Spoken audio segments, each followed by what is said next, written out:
Hello दोस्तों, आज हम लोग देख रहे हैं वेस्ट बंगाल पीजीटी में पूछे गए कि प्रश्न हल प्रश्न पत्र में। आज हम लोग इसका उत्तर कुंजी चेक कर रहे हैं। तो आइए देखिए, पहला प्रश्न जो पूछ रहा है कि नयन में कौन सी संधि है। नयन में कौन सी संधि है, तो इसको हम पहले विच्छेद करेंगे। नय धन अयन, तो अयन अय आय और आओ जिसमें होता है वो अयात संधि होती है। तो इसमें पहला का सही उत्तर हो गया अयात संधि। दूसरा देख रहे हैं निम्नलिखित में से किसमें द्विगु समास है। तो द्विगु समास है पंचामृत में। जो पहला पद संख्यावाची होता है वो द्विगु समास होता है। तो पंच धन अमृत, पंच धन अमृत, पंचामृत, यानी कि समूह समाहार हो रहा है। तीसरा प्रश्न देख रहे हैं, दूसरा सप्तक का प्रकाशन वर्ष क्या है। तो दोस्तों इसका प्रकाशन वर्ष 1951 है। पहले सप्तक का प्रकाशन वर्ष 1943 होता है, दूसरे का 1951 होता है, तीसरे का 1969 होता है और चौथे का 1979 होता है। ये हम एक वीडियो ट्रिक के माध्यम से डाले हैं, आप वहाँ जाके देख सकते हैं। विनय पत्रिका की भाषा क्या है। तो विनय पत्रिका की भाषा ब्रज है। हम एक सूत्र बनाए, इसकी वीडियो आपको देंगे फिलहाल में, कि जितने भी राम से प्रारंभ होते हैं और मंगल से प्रारंभ अंत होता है वो इनके अवधि भाषा के ग्रंथ होते हैं तुलसीदास जी के। और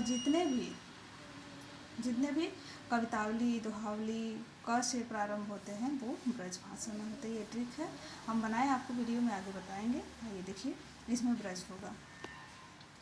मन वाणी को अगम अगोचर सो जाने जो पावे। ये तो सूरदास जी की है प्रसिद्ध पंक्ति। तो अगला हम लोग देख रहे हैं, लोक मान्यता के अनुसार हनुमान बाहु की रचना किस कारण से की गई थी।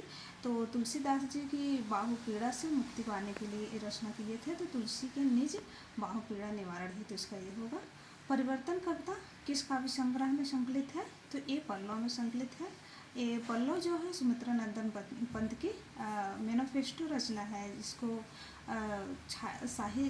छायावादी का घोषणा पत्र इसको कहा जाता है।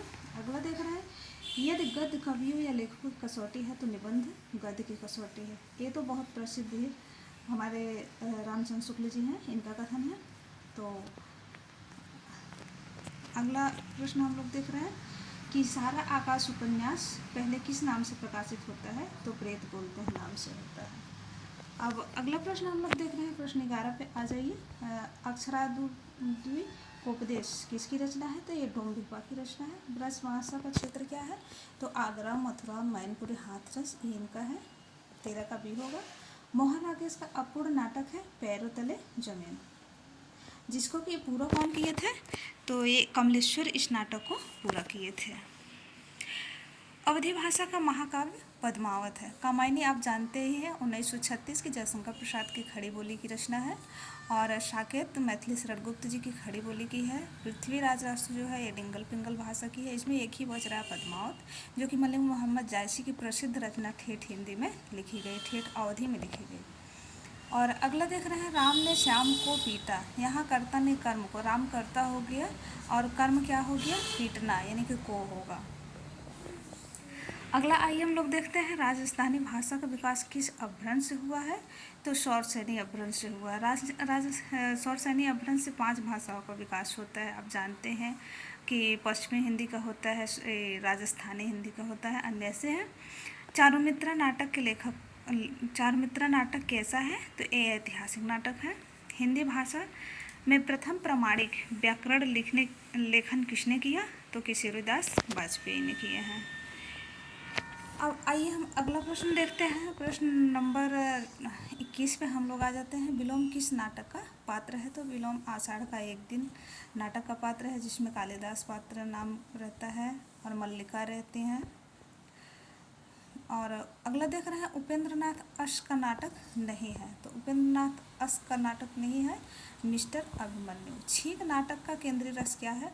तो छींक, ये शब्द से ही पता चल जा रहा है। इसमें तो हमको लग रहा है किसी का भी क्वेश्चन गलत नहीं होना चाहिए। हास्य प्रश्न इसमें है, जयशंकर प्रसाद का जन्म कब हुआ था? तो इसमें बहुत सारे कन्फ्यूजन में ही गलत कर दिए होंगे। 30 जनवरी 1889। अगर यहाँ आप 9 और 8 में ध्यान नहीं दिए होंगे तो आपका क्वेश्चन गलत हो सकता है। तो इसमें 1889 होगा, 30 जनवरी 1889। नगेंद्र ने हिंदी रीत काव्य का प्रवर्तक किसे माना है? तो केशव दास जी को माना है, क्योंकि आचार्य रामचंद्र शुक्ल एक ऐसे हैं जो कि चिंतामणि को रीत काव्य का प्रवर्तक मानते हैं और सभी सहमत होकर के केशव दास को ही रीत काव्य का प्रवर्तक मानते हैं। अगला प्रश्न हम लोग देख रहे हैं, 26 प्रश्न पे आ गए हैं कि वह लड़का बहुत अच्छा गाता है। वह का प्रयोग किस सर्वनाम के लिए किया जाता है? तो निश्चयवाचक सर्वनाम के लिए। निजवाचक का स्वयं के लिए किया जाता है। संबंधवाचक का सर्वनाम जो सो के लिए किया जाता है। प्रश्नवाचक का क्या और क्यों का प्रश्न किया जाता है। निश्चयवाचक का यह वह के लिए किया जाता है। तो यहाँ इसमें डी होगा। तलाक की समस्या पर केंद्रित उपन्यास आपका बंटी मन्नू भंडारी की रचना है। यही सही है। इसमें बंटी रहता है और एक तलाकशुदा दंपति के जीवन पर यह आधारित उपन्यास है। अगला ये देखते हैं, काया पलट होना मुहावरे का अर्थ है बिल्कुल बदल जाना। जैसे आप किसी मित्र के लिए प्रयोग कर सकते हैं कि आपकी तो पूरी काया पलट हो गई है। श्रृंखला की कड़ियाँ रचना का प्रकाशन वर्ष क्या है? 1942 है। खड़ी बोली का अन्य प्रचलित रूप रेखता है। रेखता से उर्दू का भी होता है और खड़ी बोली का होता है। बैसवाड़ी जो है भोजपुरी का है। मगही तो आप जानते ही हैं। आइए हम लोग पहुँच गए हैं प्रश्न संख्या 31 पर। किस भाषा का अन्य नाम कौरवी भी है? तो खड़ी बोली का। किसका? खड़ी बोली का। शेखर एक जीवनी कैसे उपन्यास है? तो मनोवैज्ञानिक उपन्यास है, अज्ञे जी द्वारा लिखित है, आप इसको जानते ही हैं। 1941 1944 में इसका प्रकाशन 2 भाग में होता है। और अगला प्रश्न पूछ रहा है कि अनुराग बासुरी किसकी रचना है? तो नूर मोहम्मद जी की रचना है। गोदान उपन्यास का प्रकाशन वर्ष पूछ रहे हैं तो 1936 में। और कांपता हुआ दरिया किसका अपूर्ण उपन्यास है? तो कांपता हुआ दरिया मोहन राकेश का उपन्यास है।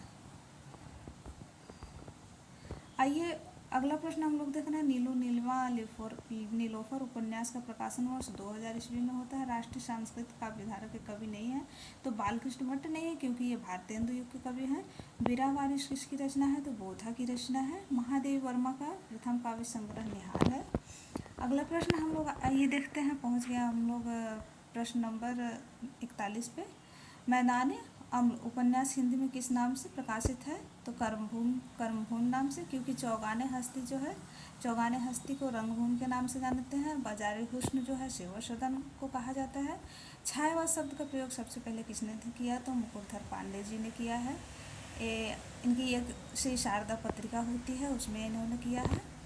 निम्न में से संत कवि कौन है? तो रैदास जी हैं, क्योंकि आप लोग जानते हैं नंददास जो है रीत काव्य के हैं, अग्रदास भक्त काव्य के, रसखान कृष्ण भक्त काव्य के हैं।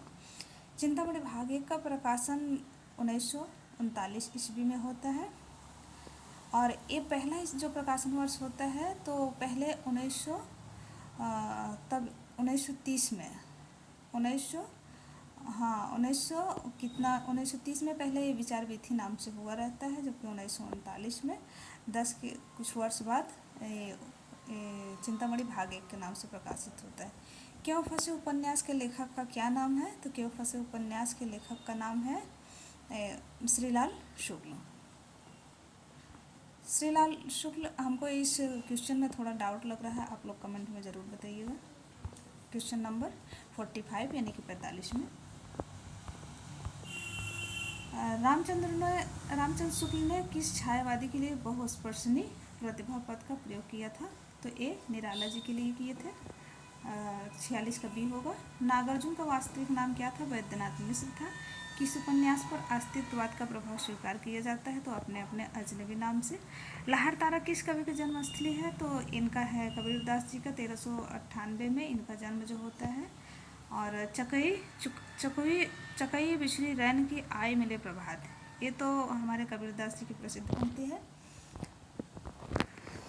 अगला प्रश्न हम लोग देख रहे हैं 51 51 प्रश्न पर पहुंच गए हैं। साहित्य लहरी किसकी रचना है? तो सूरदास की रचना है। भ्रमर गीत से संबंधित कौन सा कथन असत्य है? ये भागवत के 10वें स्कंद पर आधारित है तो सही है। रामचंद्र शुक्ल ने इसे भ्रमर गीत सार के नाम से संकलित किया, ये भी सही है। सूर्य की गोपियाँ अधिक भावुक और तर्कशील थी, ये भी सही। भ्रमर गीत में संदेशवाहक हनुमान है, ये गलत है। आपका आंसर डी होगा। स्कंदगुप्त नाटक की नायिका कौन है? देवसेना है। प्रयोग अपने आप में इष्ट नहीं वरन यह साधन है, यह अज्ञे द्वारा कहा। गोरखमणि पुस्तक के संपादक पीताम्बर दत्त बड़थवाल हैं। और राजभाषा के रूप में हिंदी कब स्वीकृत की गई? तो 14 सितंबर 1949 में की गई। 26 जनवरी 1950 में तो ये 26 जनवरी मनाई जाती है हम लोग को। बिहारी किसके राजाश्रित कवि थे? तो बिहारी राजा जयसिंह के राजाश्रित कवि थे। जुलूस उपन्यास के लेखक कौन है? हरीश्वरनाथ रेणु। तो ये आज हम लोग एनालिसिस किए।